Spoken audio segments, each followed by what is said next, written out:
अचानक हुए इस हमले से आहान खुद को संभाल नहीं पाया।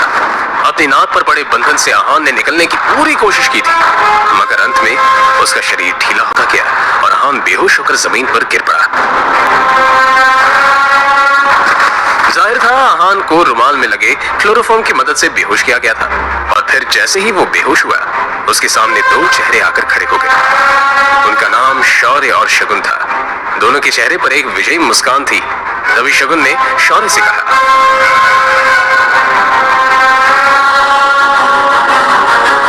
इसके बाद क्या हुआ कुछ पता नहीं चला। अगली सुबह जब आहान की आंख खुली तो उसे अपने कमरे में पाया। मैं यहाँ कैसे आया? रात के बारे में याद आते ही आहान चौंक पड़ा। क्या हुआ है मेरे साथ?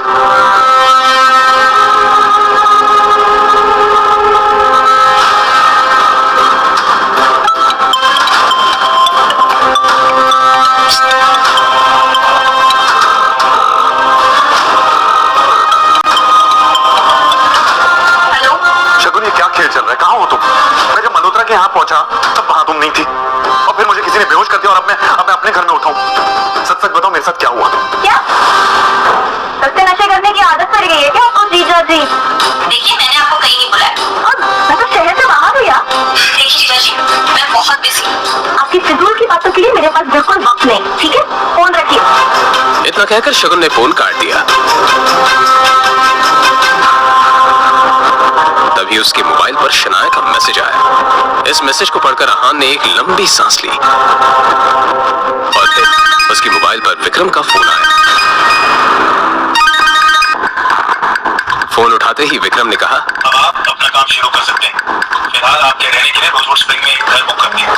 आप जाकर देख सकते हैं, मगर उस कार्तिक कोहली से बचकर रहना, वो बहुत ही चालाक है और अपना काम निकालने में काफी माहिर। रोजवुड स्प्रिंग के बारे में आहान ने बहुत सुन रखा था। एक फ्लैट की कीमत भी वहां 50 करोड़ से कम नहीं थी। उसे याद था कि शनाया को ये जगह बहुत पसंद थी। अरे रुको रुको, कौन है तुम और इस तरह से अंदर क्यों जा रहे हो? वो मुझे यहाँ पे घर खरीदना है, बस वही देखने जा रहा हूँ। ए भाई, आजकल तो कोई भी ऐसे ही इधर मुंह उठा के चला आता है, और तुम्हारी तो इधर देखने तक की भी औकात नहीं है और बातें बड़ी बड़ी कर रहे हो। चलो निकलो ऐसे, निकलो। एक तो किसी के कपड़े देखकर उसे जज करना गलत बात होती है, और यहाँ हर गेस्ट के साथ आप ऐसी बात करते हैं क्या? अरे जाओ जाओ निकलो, अपनी गाड़ी लेके निकलो। और फिर इस तरह से उनके बीच बात काफी बढ़ गई। आहान उसको थप्पड़ मारने ही वाला था कि तभी पीछे से एक आवाज आई। आहान ने पलटकर उस तरफ देखा तो रोजवुड स्प्रिंग का मालिक कार्तिक कोहली खड़ा हुआ था। कार्तिक कोहली उन गार्ड्स के नजदीक आकर बोला, सर इन्हें माफ कर दीजिए, इनकी तरफ से मैं आपसे सॉरी बोल। शायद तुम गेस्ट से बात करने की तमीज भी भूल चुके हो। तुम्हें पता भी है सामने कौन खड़ा है? Sorry sir. निकलो, आउट। इतना कहकर कार्तिक कोहली आहान को अंदर गया। इन्हें मैं कौन हूँ ये बताने की कोई जरूरत नहीं है, बस इन्हें ये पता होना चाहिए कि अगर कोई गरीब भी यहाँ पे आ जाए ना, तो उसके साथ भी सलीके से पेश आना चाहिए। जी जरूर। वैसे मुझे पता था आप यहाँ आने वाले हैं, बस इन्हें बताना भूल गया। वैसे मैंने आपके लिए लंच का इंतजाम किया, चलिए जरा हमें भी मौका दीजिए। आपका ये रोजवुड स्प्रिंग्स काफी पॉपुलर हो रहा है, पर मुझे लगता है अगर इस पहाड़ी इलाके में इसका एक्सपेंशन हो पाए ना, तो ये जगह देश भर में मशहूर हो जाएगी और बड़े बड़े लोग आकर खरीदारी करना पसंद करेंगे।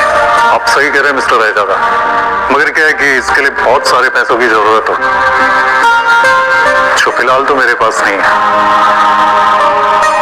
अगर आप चाहें तो इस प्रोजेक्ट में मैं इन्वेस्ट कर सकता हूँ। ये तो मेरे लिए बड़े नसीब की बात होगी। मुझे आपका ये फैसला मंजूर है। और फिर इस तरह से यहाँ एक डील फाइनल हो गई।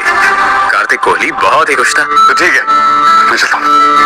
अरे मिस्टर रहजादा, बाहर धूप बहुत है, आप मेरी गाड़ी लेकर जाइए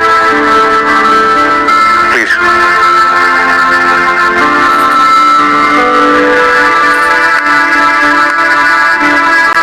फिर आहान उस गाड़ी में बैठा और ड्राइव करते हुए निकल गया।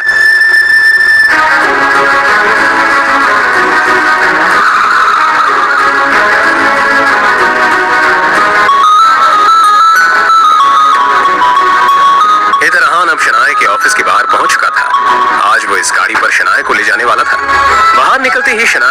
हैरानी से अहान को देखकर बोली, ये इतनी महंगी गाड़ी रेंट करने की क्या जरूरत थी? अरे आप टेंशन मत लीजिए, इसे मेरे एक दोस्त ने ऑफर किया। आप चलिए चलते।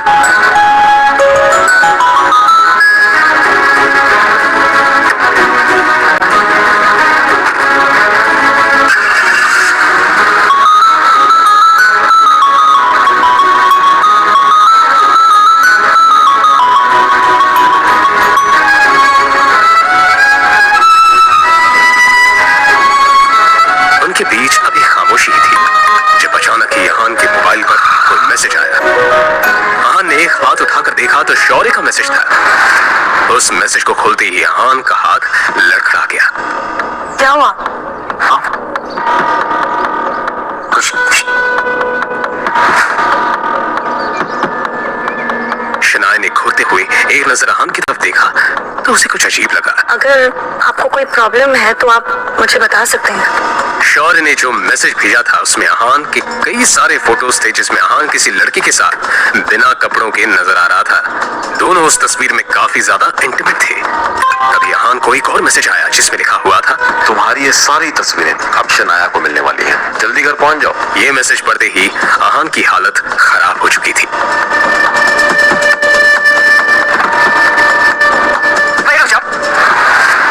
अब इस घर में कदम रखने की हिम्मत भी मत करना।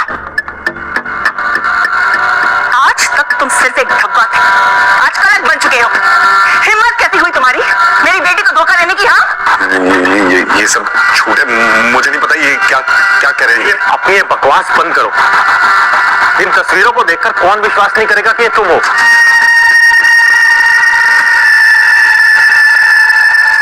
कहते हुए शौर्य ने मोबाइल शनाया के हाथों में दे दिया।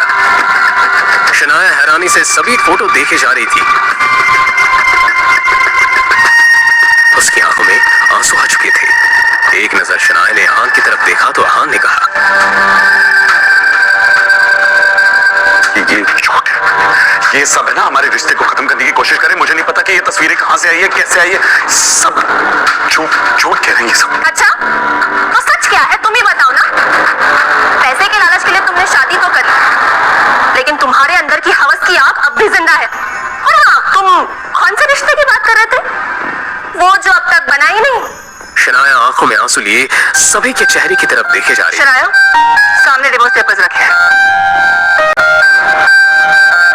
चुपचाप साइन करो। अब इस आदमी के साथ मैं तुम्हें 1 मिनट के लिए भी बर्दाश्त नहीं कर सकती। फिर एक बार शनाया ने अहान की तरफ देखा। उसकी आंखों में आंसू देखकर अहान का दिल जोरों से धड़कने लगा।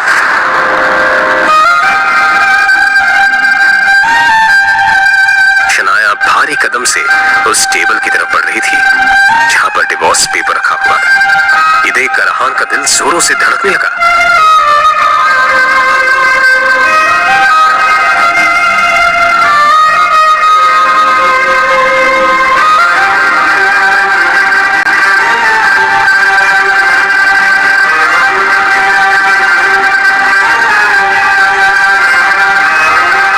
शनाया अहान को तलाक दे देगी या फिर आएगा कहानी में नया मोड़? जानने के लिए बने रहिए इस कहानी के साथ सिर्फ और सिर्फ पॉकेट एफएम ऐप पर।